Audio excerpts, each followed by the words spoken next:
Hello tout le monde et bienvenue à bord de l'Arche des Brumes. Je vous retrouve aujourd'hui pour commencer un nouveau vlog, ce qui me semble être le premier vlog de 2022. En tout cas le premier qui verra le jour sur la chaîne puisque j'en ai tourné un ou deux autres, je pense, depuis le début de l'année qui n'ont jamais vu le jour sur la chaîne puisque je ne les ai jamais terminés. Voilà, donc on va faire en sorte que celui-là soit terminé et soit publié, je l'espère en tout cas. J'avais envie de tourner un petit vlog en ce moment. Et là, comme je viens de rentrer de vacances, je suis rentrée hier matin, vous pouvez le constater à ce merveilleux décolleté plein de coups de soleil. Et bah du coup j'avais envie de me poser un petit peu, on est le dimanche 7 août, il est 11h25, et je me suis dit que c'était un petit peu l'occasion de se poser pour tourner enfin un vlog. Vous savez que c'est un format que j'aimais beaucoup, qui avait beaucoup de succès sur la chaîne, puisque c'était un peu le format qui était le plus récurrent sur la chaîne à une époque. Et là j'en ai pas tourné depuis très longtemps. Le dernier en date sur la chaîne qui a été publié, je crois que c'était mon vlog pour clôturer 2021 où je lisais Aristote et Dante le tome 2. Voilà, donc ça commence à faire un petit moment et là j'avais envie de renouer un petit peu avec ce format que j'aime beaucoup. C'est l'occasion de vous parler de plein de lectures de façon un petit peu aléatoire. Je vais vous présenter un petit peu ma lecture du moment, celle que j'aimerais faire aujourd'hui. Et puis bah on verra un petit peu où ce vlog nous mène, je n'ai aucune idée de la direction que ça va prendre. Donc pour commencer je vais vous présenter la lecture que je suis en train de lire. C'est un livre en anglais que vous avez vu dans mon dernier book haul. Il s'agit de Sea of Tranquility de Emily St. John Mandel. Donc comme je vous l'avais expliqué dans le book haul, c'est une autrice que je connais puisque j'avais lu Station Eleven en 2018 du coup. C'est un roman que j'avais beaucoup apprécié. On est sur un post-apocalyptique où on est sur une planète, la Terre. Il y a eu une épidémie, il y a eu peut-être même des catastrophes naturelles, il me semble que c'est un peu tout un combo. En tout cas, il en reste que il n'y a plus beaucoup d'humains sur la Terre, ils sont regroupés en petits pôles communautaires et pour le coup on se situe en Amérique du Nord et on va suivre une troupe itinérante de musiciens qui vont un petit peu apporter justement leur musique à ces petites communautés. C'est un roman que j'avais beaucoup apprécié, qui m'avait vraiment permis de ressentir plein d'émotions et que j'avais trouvé vraiment très intelligent. Donc j'avais envie de découvrir un petit peu plus en détail le travail d'Emily St. John Mandel, d'où mon achat de Sea of Tranquility. Donc je l'ai bien avancé dans le train hier, j'en suis là, page 90. Je crois qu'il y en a 272, donc je suis en gros au tiers de ce roman. Et je vais essayer de le continuer aujourd'hui, peut-être même de le terminer aujourd'hui. Je crois très moyennement, mais on va essayer. Pour le moment, ce que je peux vous en dire. On est sur un roman assez particulier, où en fait on va suivre différents points de vue à différentes époques. Là pour le moment j'en suis à la troisième époque, ou troisième point de vue. Il y a des choses un petit peu bizarres qui se passent, et notamment des personnages qui ne sont pas censés être à un tel endroit et à un tel moment du récit. Donc potentiellement j'imagine qu'il y a toute une thématique du voyage dans le temps. On verra ce que ça donne. En tout cas c'est un petit peu l'écho que j'en avais eu, donc forcément avec les mystères que je lis, j'en déduis que ça doit être ça. En tout cas on a différentes époques comme je vous le disais. On avait au tout début 1912 au Canada, donc sur l'île du Prince-Édouard. Ensuite, la deuxième partie c'était en 2020, on suivait deux personnages, et notamment un personnage qui a disparu, donc on suit son ami qui essaie de comprendre comment son ami a disparu justement. Et dans la partie où j'en suis, en 2203, et on suit une autrice à succès qui vit sur une colonie dans l'espace et qui est en train de faire un book tour, donc c'est-à-dire que voilà, elle fait des séances de dédicaces sur la Terre.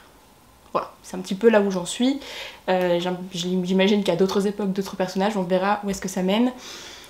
En tout cas, pour le moment, ce que je peux en dire, c'est que ça mêle science-fiction du coup, un peu post-apo, j'imagine, voyage dans le temps. Donc, ouais, c'est un peu un mix de plein de genres, et j'aime beaucoup l'imaginaire qui est mis en place. La plume est très très belle. C'est assez mystérieux, on a vachement de distance avec les personnages, mine de rien. Mais honnêtement, pour le moment, c'est un bon début et j'ai hâte de voir ce que la suite me réserve. Aujourd'hui, j'aimerais aussi lire des graphiques, alors on verra du coup en fonction de mon avancée dans Sea of Tranquility. Je vous en ai sorti certains que j'aimerais bien lire, en tout cas dans les prochains jours, donc potentiellement pendant ce vlog. Je vais commencer avec les romans graphiques. Alors, tout d'abord, j'ai La saveur du printemps de Kevin Panetta et Savannah Ganuchot. Je me suis concentrée pour le dire. Donc on est sur un roman graphique avec des planches tout dans les tons blanc-bleu. Sur une romance homosexuelle, donc entre deux garçons. Si je ne dis pas de bêtises, l'un des deux est boulanger, un truc comme ça. J'imagine que ça se passe peut-être au bord d'un lac ou au bord de la mer, je ne sais pas trop. En tout cas, moi ça me fait penser à une belle lecture d'été et c'est un cadeau de Louise pour mon anniversaire. Ensuite, quelque chose que vous avez vu aussi dans mon dernier book haul et qui me fait vraiment très envie depuis que je l'ai acheté, c'est Quartier Lointain du coup de Jiro Taniguchi. On est vraiment sur un manga, donc grand format, sur une belle pavasse, ce qu'on va appeler tranche de vie. J'imagine que ça va nous parler de la vie au Japon, j'imagine que ça va nous placer peut-être dans un contexte assez particulier justement de ce pays. J'en sais pas trop plus, mais j'ai vraiment envie de découvrir le travail de Jiro Taniguchi et ce serait l'occasion. Ensuite, je me suis procuré une adaptation BD de l'un de mes romans jeunesse favoris, quand j'étais petite. C'est l'adaptation de La rivière à l'envers, donc de Jean-Claude Morleva à la base, qui a été adapté par L'Harmonier, Jet et Parada. C'est vraiment un très très bel ouvrage avec une jaquette, voilà.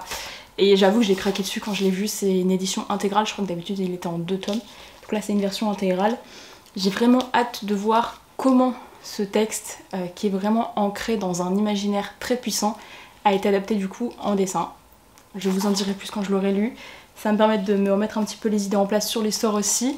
Sachant que j'ai lu le tome 2 de La rivière à l'envers, qui est plutôt en fait un tome compagnon du point de vue d'un autre personnage lors du petit mois petite lecture, donc en février. Donc normalement j'ai un petit peu quand même déjà l'histoire en tête. Mais bon, j'ai bien envie de me replonger dans l'histoire grâce au dessin. On verra si j'en ai le temps dans les prochains jours. Et enfin, un roman graphique sur lequel j'ai totalement craqué au mois de juin, je crois. Il s'agit de La Louve boréale, donc de Nouria Tamarit. J'avais déjà vu l'autre roman graphique de cette autrice illustratrice qui s'appelle Géante. Je l'avais vu passer un peu partout sur les réseaux, je l'avais vu en librairie et j'avais jamais franchi le pas de l'acheter et pourtant il me fait très envie. Donc quand j'ai vu son deuxième ouvrage en librairie, je l'ai pris, on va voir ce que ça donne. Et surtout je me suis dit que si j'aimais ce roman graphique, j'irais acheter Géante évidemment.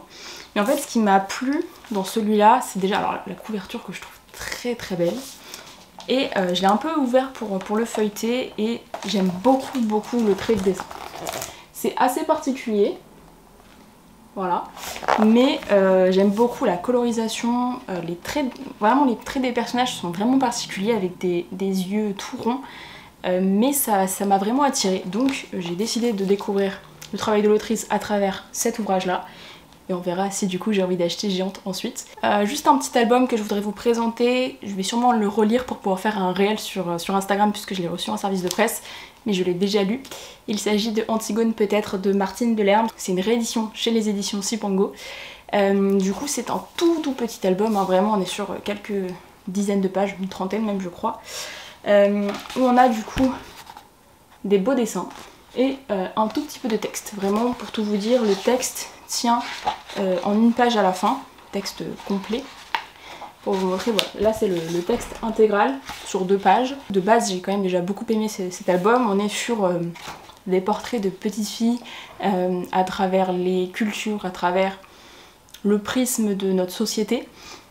Et j'ai été vraiment très touchée par cet album, j'ai trouvé que les mots étaient très bien choisis, les dessins sont assez forts. Et justement je me suis dit que peut-être le présenter sous forme de réel sur Instagram ce serait lui rendre hommage. Parce que mine de rien c'est un petit peu le côté visuel qui va être intéressant. Et enfin en manga il y a des suites de sagas que j'aimerais lire, ce serait vraiment bien.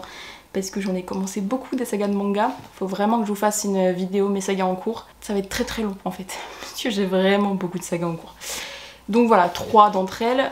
On a le tome 2 de La Lanterne de Nyx de Kan Takahama. J'ai adoré le tome 1, j'ai trouvé que c'était hyper intelligent. On est sur une époque très intéressante qu'on n'a pas l'habitude de lire en tout cas au Japon, puisqu'on se situe au Japon au moment de l'exposition universelle de Paris, à peu près, vous voyez, fin du 19e siècle. Et du coup on a toute cette effervescence autour des nouvelles technologies, ce qu'on appelait les technologies de l'époque évidemment.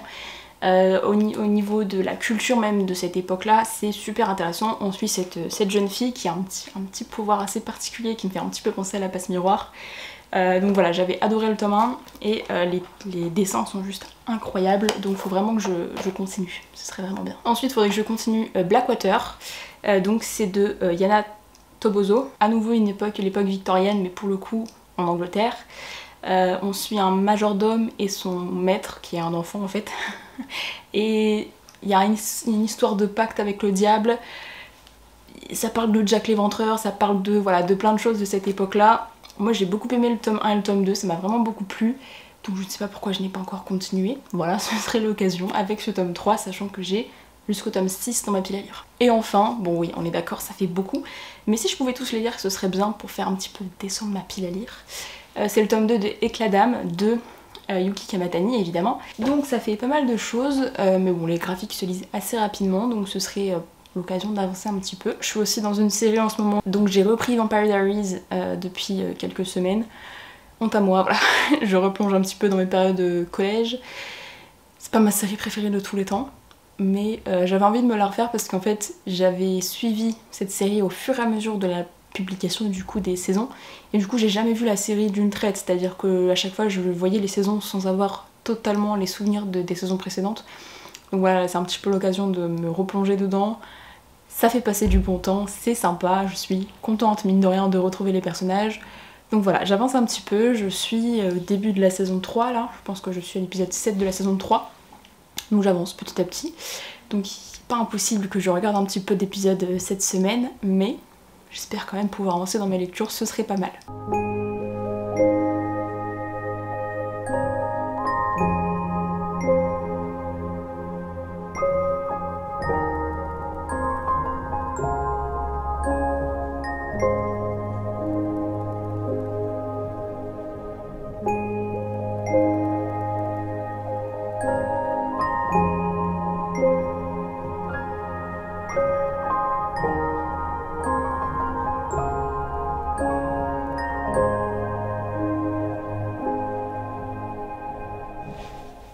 Bon, je vous retrouve un petit peu plus tard, il est 15h30 je pense, 27 très exactement. J'ai avancé dans 2 lectures, comme vous avez pu le voir dans les 2 séquences précédentes, dont une dont je ne vous ai même pas parlé ce matin, mais ça a popé dans mon esprit ce midi. En fait c'est une saga que je ne range pas avec mes autres graphiques, du coup j'avais un peu oublié, mais j'avais envie de la continuer. On va commencer par celle que je vous avais présentée ce matin, donc il s'agit de La Louve boréale de Nouria Tamalit. C'était particulier. Alors je m'explique. En fait je savais pas à quoi m'attendre avec cet ouvrage puisque la couverture est assez mystérieuse, le titre n'en dévoile pas tant et le résumé est assez mystérieux aussi. Donc je ne savais pas du tout à quoi attendre et en même temps je pense que j'aurais pas pu m'attendre à ce que j'ai trouvé là-dedans. C'est assez surprenant, c'est assez particulier. On est sur une ambiance qui est assez sombre, assez pesante, à laquelle moi personnellement je n'étais pas préparée. En tout cas, on suit une jeune fille qui s'appelle Johanna, qui vit dans un monde, on va dire que c'est le même que le nôtre, même si c'est jamais dit clairement. Et Johanna, on comprend petit à petit qu'elle a eu une vie avant ce qu'elle est en train de vivre maintenant. Elle vivait avec ses grands-parents, avec potentiellement un fiancé, qu'elle vit dans une jolie maison, que c'était une terre qui était pleine de vie, pleine de végétation, pleine d'animaux, qu'elle vivait vraiment une vie superbe, mais que tout ça s'est arrêté. Et maintenant elle vit dans un monde qui la rejette parce qu'elle est une femme, qui ne lui fait pas de cadeaux parce qu'elle n'a pas d'argent, et qu'elle n'est pas du tout respectée en tant que telle dans la société.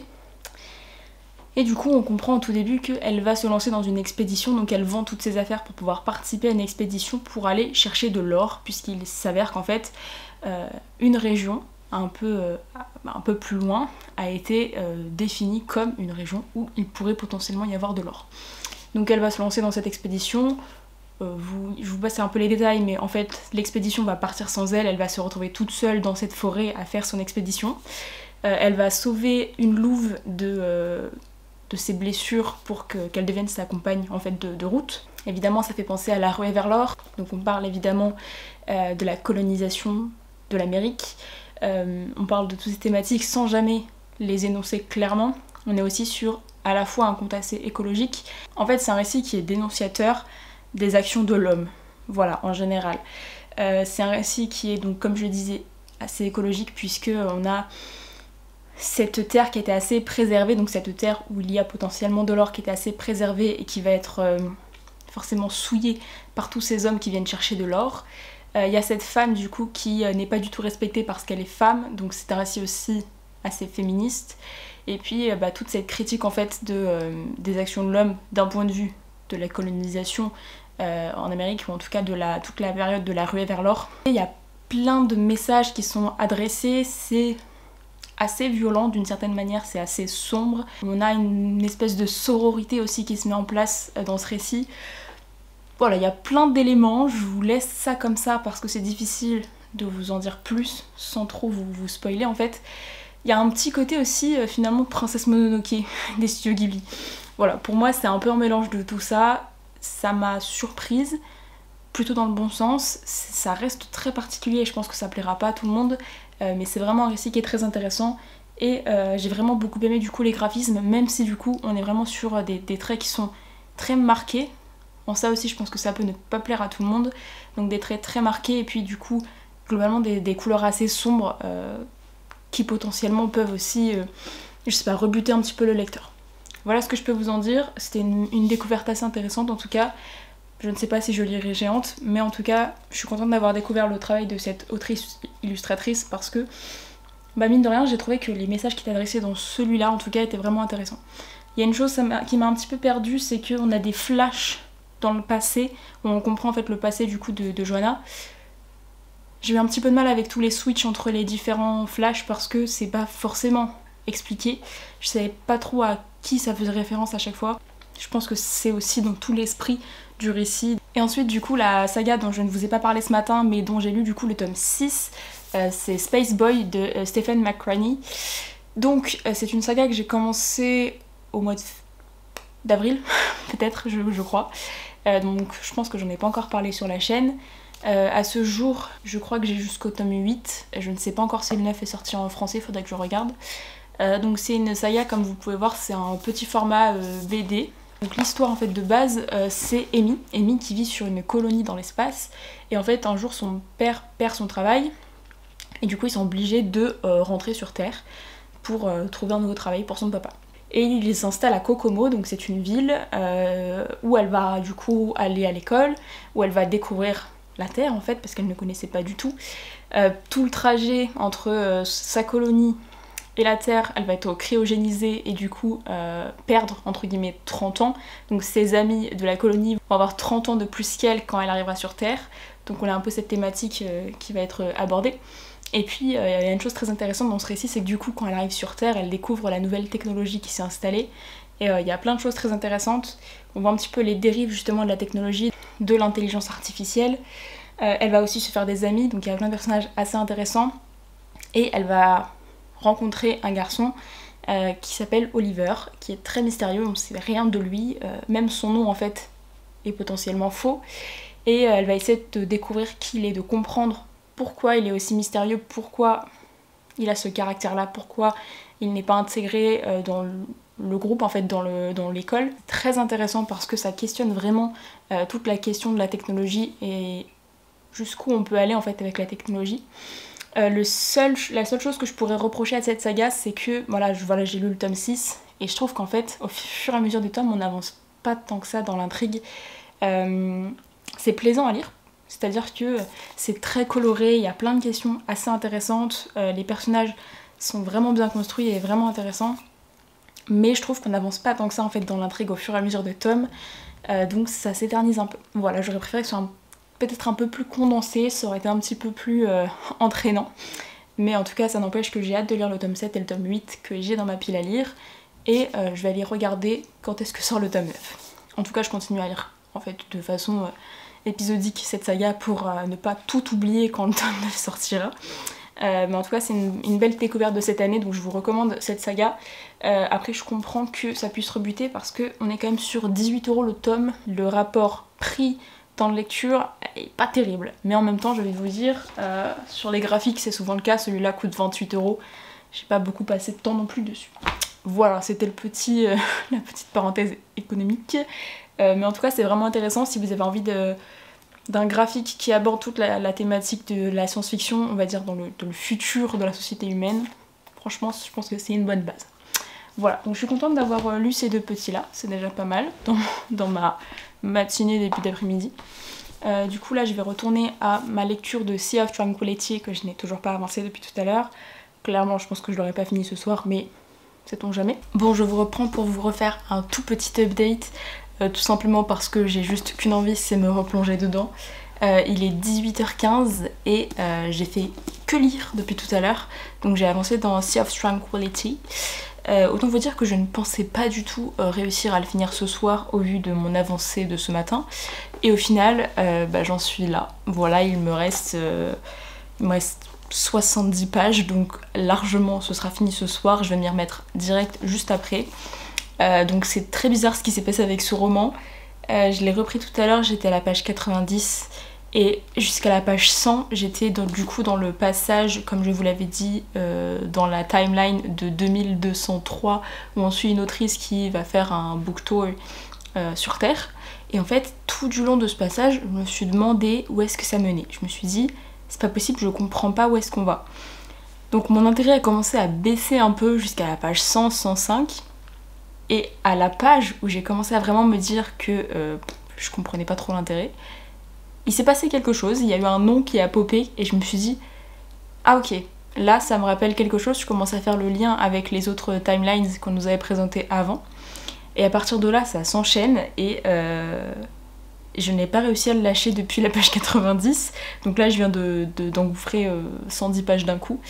C'est vraiment original dans le mélange des genres, c'est bien construit pour le moment, même si il y a quand même tout un mystère autour, et on comprend, en fait on devine totalement que l'autrice s'est à 100% inspirée de l'épidémie de Coco, hein, voilà, de la fameuse depuis 2019.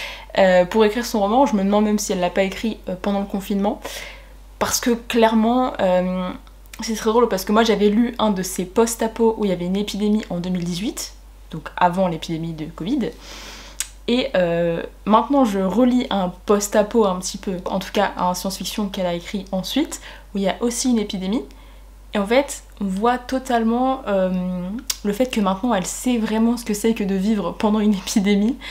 Ça se voit au détail, en fait c'est très impressionnant, et surtout c'est super intéressant parce que c'est pas totalement le Covid-19 dont elle parle dans son roman, c'est une épidémie qui se passe du coup en 2203, mais elle se l'approprie un peu et c'est super bien fait, franchement c'est très très bien fait. Et du coup c'est la première fois je crois que je relis un livre sur une épidémie depuis le début de la nôtre, voilà. Donc voilà, c'est assez intéressant, encore une fois c'est vraiment un mélange de genres, il y a plusieurs timelines, plusieurs points de vue, on commence à comprendre comment elles sont liées. Et je m'attache un petit peu plus aux personnages, même si je garde quand même une certaine distance vis-à-vis d'eux. Il y a des choses vraiment intéressantes et honnêtement j'ai vraiment juste une envie, c'est de le terminer pour voir jusqu'où elle est allée, parce qu'en fait ma seule inquiétude de ce roman là c'est de rester encore trop dans le flou jusqu'à la fin du récit et que finalement j'ai pas toutes les réponses que j'attends. Voilà, donc on va voir ce que ça donne dans les 70 dernières pages, mais en tout cas je suis à fond dedans. L'anglais ne me pose plus aucun problème alors qu'au début j'avais un peu de mal. Je pense que c'est juste parce que j'étais pas à fond dans l'histoire en elle-même que j'avais du mal avec la langue. Là, plus de problème, ça fonce, il y a vraiment pas de souci. Donc je vais m'y remettre. Et puis je vous refais un update une fois que je l'ai terminé, parce que je pense que ça mérite vraiment un update à la fin de celui-là pour savoir est-ce que mes attentes ont été satisfaites ou pas. Voilà, je vous tiens au courant. Ça y est, je vous retrouve à la fin de ma lecture de Sea of Tranquility de Emily St. John Mandel. Je viens l'instant de le terminer, il est 20h je crois. Et franchement, je suis vraiment très satisfaite de ma lecture. Honnêtement, j'aurais pas parié autour de la page 100 que ça allait me faire ça, mais franchement, c'était vraiment une bonne lecture. En fait, c'est le fait qu'elle nous emmène quelque part, mais on sait pas où au début, c'est assez perturbant, c'est assez déstabilisant. Mais à partir du moment où on a compris quel est le lien entre toutes les timelines qui sont présentées, on se dit ok, ça a l'air assez dingue, je veux savoir comment ça se fait en fait, pourquoi il y a cet élément particulier qui existe et comment il s'est mis en place. Donc clairement mes attentes sont satisfaites parce que globalement j'ai eu mes réponses. Alors ça aurait pu être un peu plus creusé, on aurait pu aller chercher encore plus loin dans la thématique du voyage dans le temps, mais honnêtement pour un roman aussi court, au final il fait que 255 pages, franchement on est déjà allé assez loin je trouve, et surtout ça tient la route. Ça tient la route, c'est pas toujours le cas avec des histoires de voyage dans le temps, parce qu'honnêtement je pense qu'en termes de complexité de l'intrigue, c'est l'une des choses les plus difficiles à écrire, puisque on peut pas se permettre de faire une erreur en fait. On a plusieurs timelines qui se superposent et c'est très facile de faire une erreur dans les différentes temporalités. C'est vraiment pas facile ce dans quoi elle s'est lancée, mais honnêtement ça tient la route, ça marche vraiment bien et vraiment j'ai passé un très bon moment de lecture. Encore une fois, une très bonne lecture avec Emily St. John Mandel, je n'en demandais pas tant, honnêtement c'était vraiment chouette. Et du coup il y a une timeline dont je vous ai pas parlé, donc je vous avais dit ce matin qu'on commence en 1912, après on a 2020, après on a 2203, et il y a une quatrième timeline dans dans la chronologie du récit, c'est 2400 quelque chose, je n'ai plus exactement la date en tête, 2401 très exactement, et du coup dans chacune de ces timelines on suit des points de vue différents, et c'est la timeline 2401 où on comprend quel est le personnage un peu pivot quoi, mais c'était vraiment bien. Ça m'a fait penser, si vous êtes un petit peu série télé, à Dark, la série Netflix. Voilà, Dark, c'est une série qui est vraiment très intelligente et grandiose sur la thématique de voyage dans le temps. Alors on est vraiment pour le coup sur quelque chose de beaucoup plus complexe qui se passe en 3 saisons, donc on a matière à développer certains aspects. Dans l'intelligence avec laquelle c'est écrit, ça m'a fait penser à Dark. Voilà. Je pose ça là, si jamais vous avez vu Dark, peut-être que ça vous plaira. Honnêtement, je pense que ça pourra vous plaire parce que on retrouve un petit peu ces éléments un petit peu inexplicables qui sont inhérents au voyage dans le temps. Voilà, je vous laisse là-dessus, mais très belle découverte, je suis vraiment très contente. En plus, je l'ai lu en anglais, donc ça me fait un petit peu une lecture VO. C'est pas mal pour mon challenge, je suis contente. Ça faisait un moment que j'avais pas lu autant en une seule journée, voilà, parce que mon mois de juillet, j'ai pas beaucoup lu, mine de rien, c'était mon mois le plus pauvre en lecture depuis le début de l'année. Donc voilà, je vous tiens au courant, je reviens vers vous une fois que j'ai mangé, parce que je vais peut-être commencer par manger, ce serait pas mal. Je vais regarder un petit peu quelques épisodes de Vampire Diaries. Je vais réfléchir pendant ce temps-là à ma lecture roman, et puis je reviens vous en parler dès que j'en sais plus.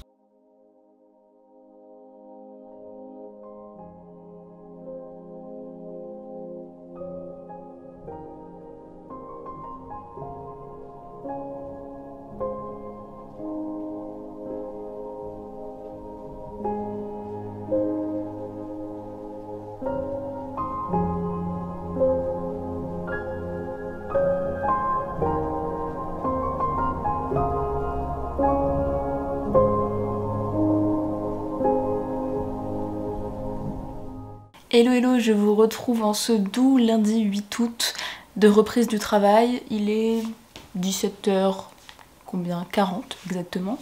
Je suis rentrée du travail il y a peut-être un petit quart d'heure je pense. Évidemment c'est une journée compliquée, retour au travail ça pique vraiment. Surtout que je me lève assez tôt pour aller au travail, donc j'ai fait une assez grosse journée. Mais bon, c'est la vie, il faut bien travailler dans la vie. Donc je vous venais pour vous faire un petit update parce que j'ai quand même un petit peu avancé, vous avez pu le voir dans les clips précédents. Donc hier soir, j'ai lu le tome 3 de Blackwater de Yana Toboso. J'ai pas tout compris. Je vous l'ai dit, j'ai lu le tome 1 et le tome 2 février je crois. Peut-être que c'était pendant le petit mois petite lecture je pense. Et j'avais pas lu le tome 3 de suite, ce qui est une erreur, parce que du coup je me suis replongée dans le tome 3 et j'étais... Quoi ? J'ai rien compris. Voilà. Donc les premières scènes... En plus c'est une scène un peu de bataille, un peu violente, c'est pas ce que je préfère en manga, donc j'étais un peu perdue. Après j'ai réussi à raccrocher un peu les wagons, mais j'avoue que ce tome 3 m'a largement moins emballé que le tome 1 et le tome 2, du coup je suis un peu déçue. J'attends de voir par la suite, je vais lire quand même ceux que j'ai dans ma pile à lire, donc le 4, le 5 et le 6, pour voir ce que ça donne. Mais j'avoue que ce tome 3 m'a pas mal déçue par rapport à... Enfin j'avais quand même beaucoup aimé le tome 1 et le tome 2, donc c'est vrai que là, j'étais un peu déçue quoi, voilà. Il y a un peu deux teams avec ce manga, j'ai l'impression. Il y en a qui le mettent en shonen et d'autres qui le mettent en seinen. L'ami qui me l'a recommandé dit que c'est un seinen, et pour le coup moi j'aime beaucoup les seinen, moins les shonen. Et là ce tome 3 pour moi c'est plus un shonen qu'un seinen. Donc en fait je pense que ça doit carrément dépendre des tomes en fait, je sais pas trop. Bref, tout ça pour dire que ce tome 3 m'a pas spécialement emballé, mais bon, on va quand même lire la suite. Parce que, mine de rien, je trouve quand même que les personnages sont intéressants et j'aime beaucoup l'époque victorienne et surtout Je trouve ça intéressant de la voir en manga parce que c'est une esthétique quand même assez particulière. Et du coup en roman, vous l'avez vu dans le clip juste avant puisque j'ai tourné le clip il y a 3 minutes, j'ai commencé un roman jeunesse que j'ai reçu de la part des éditions Sarbacane. Il s'agit de L'ignoble libraire de Anne-Gaëlle Balp. C'est publié du coup chez Sarbacane dans la collection Pépix. Je pense que c'est la première fois que je lis un Pépix. D'habitude je demande les Exprime. Et puis là je sais pas, ce Pépix m'a bien tenté donc je me suis dit que j'allais au moins tenter le coup. Donc c'est un roman jeunesse illustré. Voilà, vous avez quelques illustrations qui ponctuent le texte. Il fait 238 pages, donc ça va se lire vite. C'est un peu pour ça que je l'ai choisi aussi. Mon objectif ce serait de le lire ce soir. Je l'avais à peine commencé hier soir, là je suis à la page 25, donc on n'est pas sur une grosse avancée, mais je vais quand même essayer de tout faire pour le finir ce soir. Comme ça j'enchaîne avec un autre, et puis comme ça je pourrais vous en parler directement en vidéo. J'aime bien pouvoir vous faire les chroniques directement en vidéo. C'est mieux de pouvoir vous en parler immédiatement sur le moment, parce que j'ai tellement de retard dans mes chroniques sur Instagram que c'est mieux que je puisse vous en parler au moment où je le lis, clairement.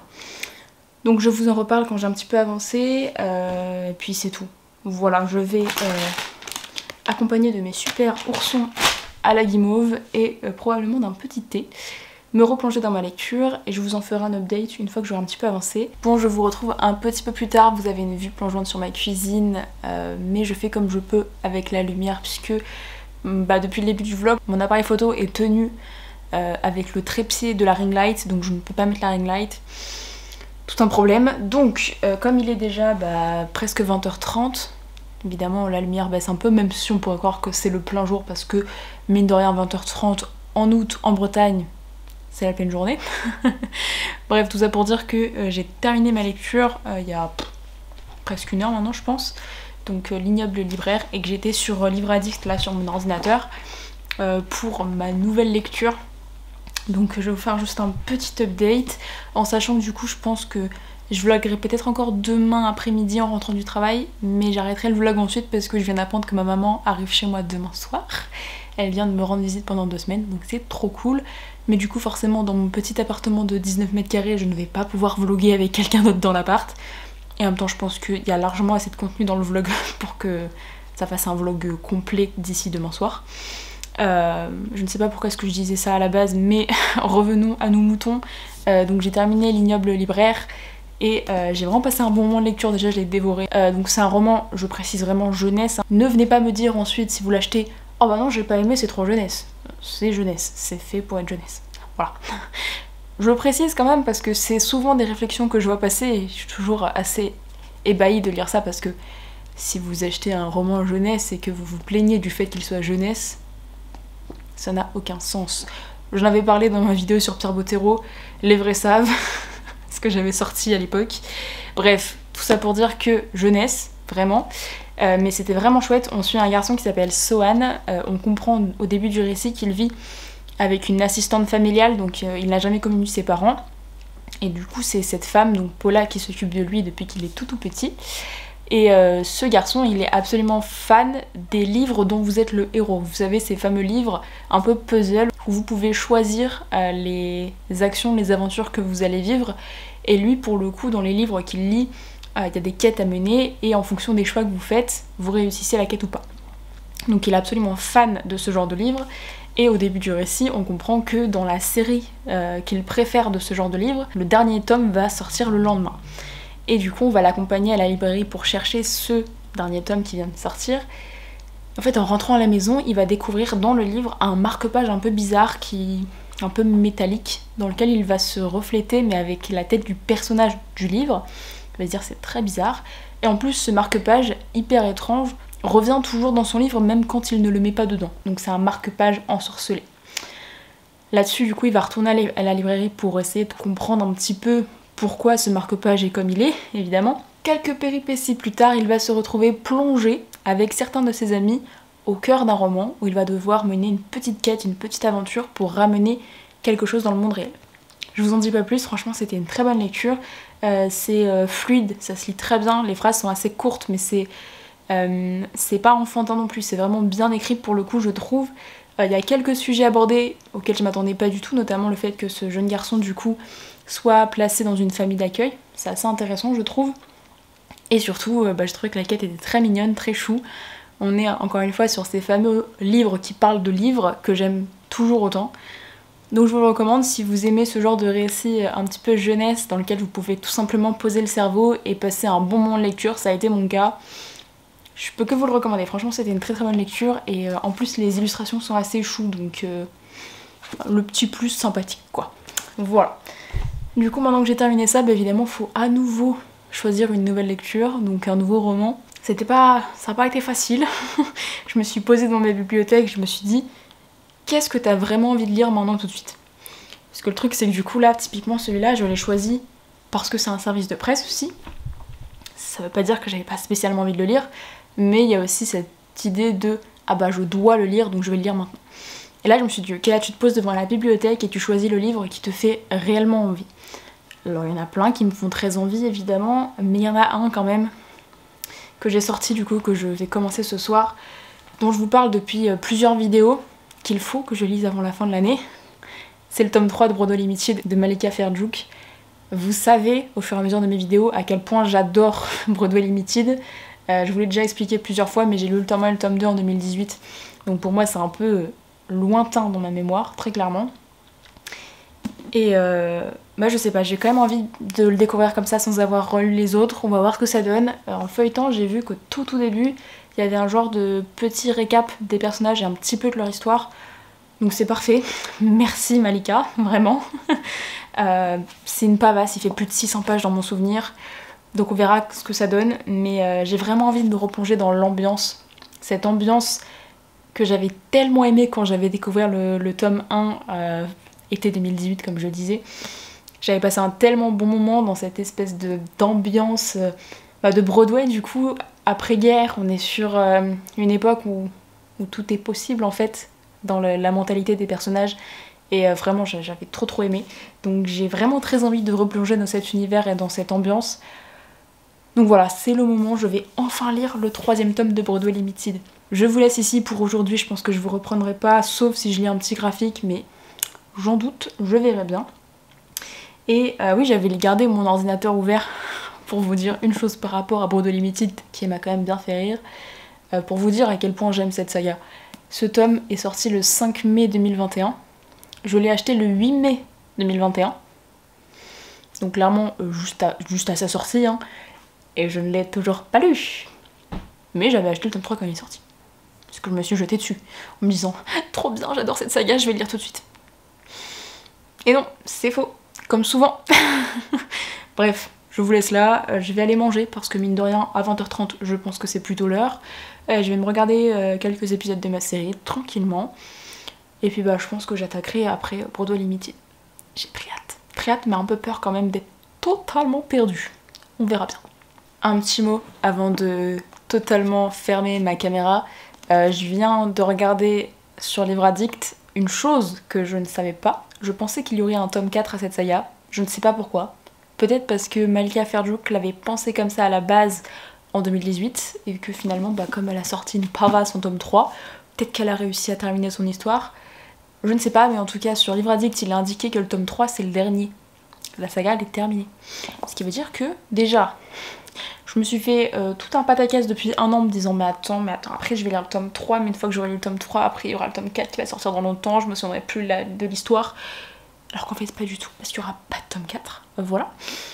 Et surtout, une fois que je l'aurai lu, j'aurai fini une saga, donc ce serait pas mal. Voilà. Ce n'est pas grave, je vais le lire, enfin, après toutes ces années. Et puis bah, je serai très contente de clôturer cette histoire que j'aime tellement. C'est tout, cette fois-ci je vais réellement manger parce que j'ai faim. Je vous retrouve tellement plus tard pour terminer ce vlog. Pour tout vous dire, je suis en train de le monter et en fait je viens de me rendre compte que bah, j'avais pas terminé le vlog, tout comme les autres vlogs que j'ai fait depuis le début de l'année. Donc pour arrêter la malédiction des vlogs pas terminés de 2022, voilà, j'ai décidé que même 20 jours après, au moment du montage, j'allais quand même terminer ce vlog. Je pense que c'est quand même la moindre des choses. Donc oui, comme je vous l'avais dit dans le vlog, ma mère est arrivée le lendemain du jour où j'ai terminé le vlog. Et du coup ça m'a laissé entre guillemets peu d'amplitude pour le terminer. J'ai pas eu le temps avant d'aller la chercher à la gare et du coup bah ce vlog n'a pas été terminé jusqu'à ce qu'elle parte, et du coup là bah, ça fait plusieurs jours qu'elle est partie et je m'en suis enfin mise au montage pour me rendre compte que le vlog n'était pas terminé. Bref, donc on est le 28 août, il doit être 22 h presque je pense, et bah voilà, il faut que je termine. Donc évidemment il y a des choses qui se sont passées, pour tout vous dire, même beaucoup de choses qui se sont passées depuis la dernière fois que j'ai tourné. On en parlera dans le prochain vlog que je vais commencer à tourner je pense demain. Voilà, plus en détail, là je vous tease un peu. Mais oui, des choses se sont passées en 20 jours mine de rien. Et notamment bah, j'ai enfin terminé le tome 3 de Bordeaux Limited. Je l'ai lu assez vite mine de rien par rapport à ce que j'avais anticipé. J'ai mis moins d'une semaine à le lire. Franchement, je pensais pas. Mais j'ai réussi à lire beaucoup plus vite que le tome 2. Pour moi le tome 2 c'est le moins bon des trois. Parce qu'il est plus lent, j'ai eu plus de mal à accrocher en fait. Donc je suis trop contente d'avoir lu ce tome 3 avec une fin un peu rapide qui n'a pas répondu à exactement toutes mes attentes, mais en même temps ça laisse le bénéfice du doute. C'est une fin ouverte, donc je suis pas non plus négative sur mon avis, dans le sens que j'étais vraiment ravie de retrouver les personnages, de retrouver l'ambiance de Bordeaux Limited. C'était vraiment bien, j'ai adoré retrouver surtout la plume de Malika Ferjuk que je trouve d'une qualité absolument bluffante. Voilà, je n'ai absolument rien à redire sur la plume de Malika Ferjuk, que je trouve vraiment incroyable. J'ai été trop heureuse de me replonger dedans, et mine de rien, même si je ne me souvenais pas de tous les personnages et de tout ce qui s'était passé dans le tome 1 et le tome 2, bah, j'étais pas si perdue que ça. Je m'attendais vraiment à pire. Il y a honnêtement des personnages dont je me souvenais vraiment pas comment ils avaient interagi avec les autres dans les premiers tomes, mais ça m'a pas gênée dans ma lecture, dans le sens que en fait j'ai continué à lire, je me suis dit bon bah c'est pas grave, sauf si vraiment à un moment donné je suis perdue parce que je sais vraiment pas ce qui s'est passé et que ça pêche du coup pour moi dans l'intrigue, bah en fait ça n'a pas été le cas, et au final je l'ai lu sans peine et j'étais vraiment contente. Donc j'ai terminé une saga, voilà, c'est vraiment une excellente nouvelle. Et surtout j'ai terminé ce dernier livre qui était dans mon challenge de l'année, vous savez ces fameux 3 livres que je voulais lire en 2022. C'est fait, je les ai lus tous les 3, donc je suis vraiment contente. Donc je ne vous retiens pas plus longtemps, j'espère vraiment que ce vlog vous aura plu. N'hésitez pas à me dire en commentaire si vous avez déjà lu certains des livres que j'ai présentés dans cette vidéo ou si certains vous tentent, évidemment. Notamment j'ai bien envie de discuter avec vous de Black Butler et pas Water. J'apprends de mes erreurs, vous voyez. Voilà, si vous avez des avis sur cette saga de manga, ça m'intéresse. Mais sur, en fait, tous les livres dont j'ai parlé dans cette vidéo, ça m'intéresse vraiment d'en discuter avec vous. J'espère que vous avez passé un bel été. Et moi, je vous retrouve très bientôt à bord de l'Arche des Brumes. Très bientôt. Ciao!